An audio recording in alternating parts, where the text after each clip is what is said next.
Drake disappeared. Not from social media, not from Toronto, but from the conversation. After Kendrick Lamar lit up the GNX stage in his city, in his territory, in front of his people, the six gods said nothing. No diss, no clapback, no petty Instagram caption, just pure deafening silence. And for an artist who built a career off controlling the narrative, that silence says everything. Because when your whole image is built on power and you suddenly go quiet, that's not just damage control, that's a cultural shift. Now with that said, be sure to leave a like and subscribe, because what you're about to hear isn't just a recap, it's a breakdown of the silence that may have ended an era.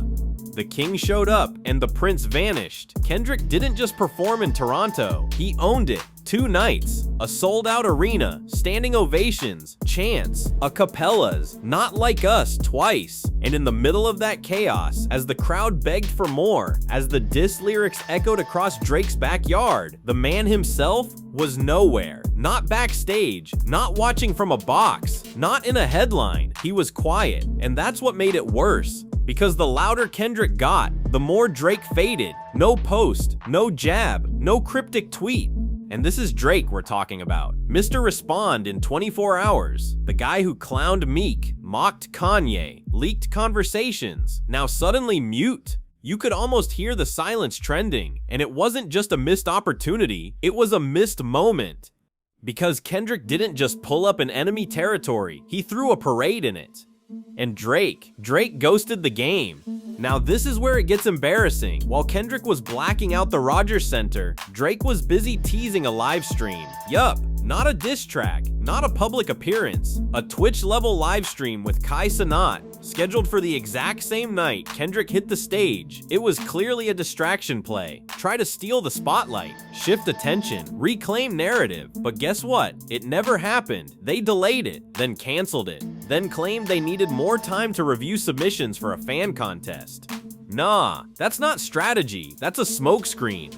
Because when your biggest rival is turning your city into his stadium and all you offer is a fake live stream and a mystery excuse, that's not power, that's panic, and fans felt it too. The second the stream was canceled, the memes flew. Drake ducked the moment. He's scared. He's finished. The sixth god turned into the mute emoji, and Kendrick didn't say a word. He didn't have to, because the silence from Drake was the message. And when your biggest move is canceling your own distraction, you've already lost the moment. So Kendrick walks into Toronto like it's Compton North, delivers the most disrespectful diss anthem since Ether, performs it twice, and the crowd begs him for more. And still, Drake says nothing. At first, fans said he was plotting. He's just waiting for the right moment. He's gonna hit back with something nuclear. But now, it's been weeks, and that anticipation has turned into something more dangerous. Disbelief, because we've never seen Drake let the momentum slip like this. This is the same guy who bodied Meek Mill in 24 hours. The same guy who dropped back-to-back like it was sport.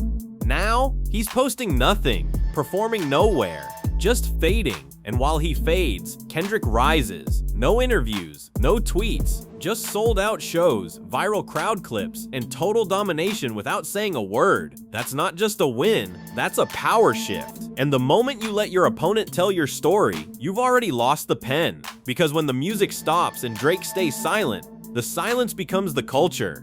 Now here's where it really gets cold. Drake built this era. He is the algorithm, the charts, the collabs, the cosigns. For over a decade, this man controlled the gate. You wanted a hit? Get the Drake feature. You wanted relevance? Don't beef with OVO. But now, the game is watching him bleed, and no one's jumping in. No J. Cole tweet, no Baby Keem shade. Not even Academics is spinning for him like he used to. Everyone's quiet, because they smell it. Power's shifting, and no one wants to be the last person defending a sinking ship. This ain't Meek Mill in 2015. That was safe beef. This is Kendrick Lamar walking into Toronto, doing the most disrespectful set of his career, and walking out untouched. And the industry, they let it happen, because deep down, they know what this means. The cosigns are slowing, the fear is gone. The silence. It's not just a lack of response, it's the sound of a throne being vacated. And trust, the culture's already eyeing a new king. Now let's talk about what really hurts. Not the crowd reactions, not the live stream flops, but legacy. Because Drake's silence isn't just a moment, it's a scar. This is the guy who prided himself on outsmarting beefs, outselling rappers, outlasting eras. But right now, he's letting Kendrick rewrite the story in real time, and the part that stings? He knows it. You can feel it in the awkward drops, the muted rollouts, the forced accents. The last time Drake dropped something after Kendrick's diss, the world barely blinked, and for an artist who once couldn't miss, that silence is brutal. This was supposed to be another chess match. Instead, it's looking like checkmate. Because what makes Drake great? The narrative control, the wit, the dominance. It's all gone quiet. And when your whole legacy is built on being unshakable and one man walks into your city, says everything you won't, and walks out untouched, that's not just a loss. That's the kind of moment people remember forever. And if this silence continues, it won't just hurt the Drake we see now, it'll echo through his whole career. Let's be generous for a second. Let's say Drake's silence was intentional. Let's say he was sitting back, letting Kendrick burn out, saving his energy for a final blow. Cool. Smart play, right? Except it's been weeks, and the longer he says nothing, the more it looks like he has nothing. No bars, no plan, no comeback, just a ghost. Because silence can be powerful when it's temporary, but when it drags on, it stops feeling like control and starts looking like defeat. And here's where it flips. Kendrick never said Drake's name on stage. He didn't need to, because every time he performed Not Like Us, the crowd did the talking. They screamed it, chanted it, made it a cultural event, and Drake stayed offline. So what was supposed to be a calculated silence turned into a cultural absence. And that's not a strategy, that's surrender. Because in hip-hop, when the people start filling in the blanks for you, you're no longer the author of your own story. You're the footnote in someone else's chapter.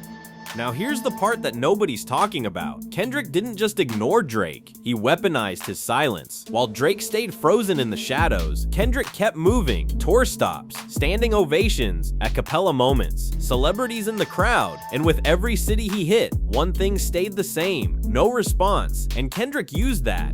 He never addressed it directly. He never gloated. He let the crowds tell the story. Every time they screamed, "Not like us," every time they begged for one more verse, it was another chapter in a book Drake refused to write in.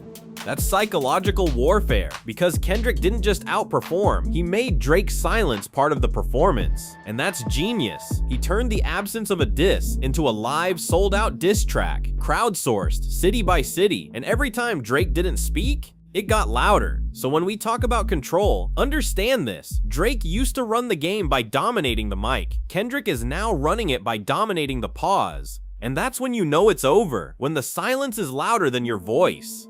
Now, while Drake stayed silent in public, behind the scenes, it was chaos. Sources say Drake's team was scrambling, tightening security, pulling strings, whispering to blogs, even trying to rewrite the story in real time. Because after Kendrick's show in Toronto, that wasn't just a concert, that was an invasion. And when the King of the Six doesn't show up to defend his crown, people start asking questions. So what did OVO do? They started floating every excuse imaginable. He's playing chess. He's waiting for the right moment. He's above the drama. But let's be real, this is Drake. This is the guy who made an entire music video clowning Meek Mill like a cartoon. Now suddenly he's too mature? Nah, that's not growth. That's panic. The live stream flopped. The distractions failed. The fake narratives didn't stick. Drake's silence wasn't discipline. It was damage control disguised as dignity. And if your team has to explain your absence more than you explain yourself, you're no longer in control. You're just trying to survive the fire. Here's the part Drake can't spin. You can hide behind strategy. You can cancel live streams. You can pretend silence is wisdom, but you can't ignore the culture. And the culture? They already picked a side. Look at the crowd reactions, the memes, the chants, the edits. Every time Kendrick hits a stage, the internet erupts. Every time Drake drops a caption, it barely moves the timeline. The difference is night and day. And it's not just Twitter noise. This is generational. The fans aren't just vibing with Kendrick, they're rallying behind him. They see him as the voice, the weapon, the one who said what others wouldn't. Drake used to be that, now he's quiet, and the culture doesn't wait. When you let someone else define the moment and the streets, the timelines, the legends, all not in agreement, it's already too late. Drake didn't just lose a battle, he lost the conversation, and once the culture moves on, it doesn't come back. You're not fighting your rival anymore, you're fighting irrelevance. Let's not sugarcoat it. This wasn't a fluke. This wasn't just Kendrick having a hot week. This was a power shift, and Drake let it happen in his own city. Because when you get disrespected on your home turf, and the only sound you offer back is a muffled live stream and an awkward accent track, that's not defense, that's defeat.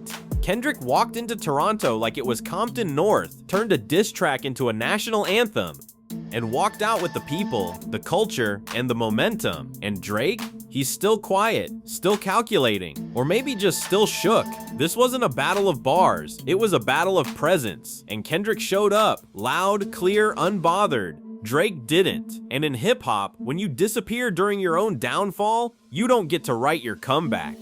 You become the lesson. So say it with me one last time. The silence wasn't strategic, it was surrender, and Kendrick didn't just win, he claimed the crown, while the former king quietly faded into the background.